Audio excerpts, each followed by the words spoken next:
ආයුබෝවන් මම නර්ස් ලලිත් කැනඩාවේ සේවය කරන ලියාපදිංචි පළපුරුදු ප්‍රායෝගික හෙද නිලධාරියෙක්. අද මම කතා කරන්නේ කාන්තාවන් බහුතරයකට තියෙන ලොකුම ප්‍රශ්නයක් ගැන.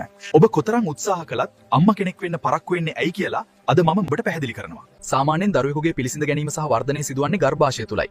එහි දෙපසට විහිදී යන පැලෝපිය නාල මගින් ගර්භාෂය සහ ඩිම්බකෝෂ එකිනෙකට සම්බන්ධ වෙනවා.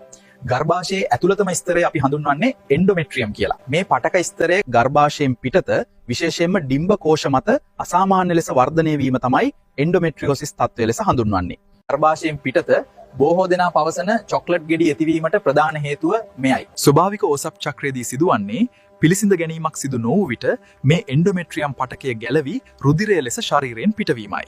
මෙය දරුවකු පිළිසිඳ ගැනීම සඳහා ගර්භාෂය නැවත සූදානම් වීමේ ස්වභාවික ක්‍රියාවලියක්. නමුත් මේ පටක ඩිම්බකෝෂ තුල තිබෙන විට ඔසප් වීමේදී එම ස්ථානවලිනුත් රුධිරය වහනය වෙනවා. ඒ ලේ පිටවීමට ක්‍රමයක් නැති නිසා කාලයක් තිස්සේ තැම්පත් වී උකු තද දුඹුරු පැහැයක් ගන්නවා. මෙය දිය වූ චොක්ලට් වගේ පෙනෙන නිසා තමයි චොක්ලට් ගෙඩි කියලා කියන්නේ. ප්‍රධානම ලක්ෂණය තමයි අධික ඔසප් වේදනාව සහ දැඩි කොන්දේ අමාරුව. ඒ වගේම අක්‍රමවත් ඔසප් චක්‍රය ලිංගික එක්වීමකදී ඇතිවන වේදනාව සහ දරුවන් ලැබීමේ ප්‍රමාදය මෙහි අනුත් රෝග ලක්ෂණයි. වේදනාව අඩු කරගන්න නිවසේදී උණු වතුර කොටයක් පාවිච්චි කරන්න පුළුවන්. ඒ වගේම පෝෂ්‍යදායී ආහාර ගැනීම, දිනකට විනාඩි 20ක්වත් ව්‍යායාම කිරීම සහ මානසික ආතතිය අඩු කර ගැනීම සංකූලතා පාලනයට හරිම වැදගත්. ස්කෑන් පරීක්ෂණයක් මගින් මේවා හඳුනාගත හැකියි. හෝමෝන පෙති මගින් හෝ ගෙඩිය ගොඩක් ලොකුයි නම් කුඩා සිදුරු හරහා කරන ලැපරොස්කෝපි පිසැත්කමක් මගින් මේවා ඉවත් කරලා නැවත මව් පදවිය ලබන්න ඔබට අවස්ථාව තියෙනවා. නිරෝගීව ඉන්න.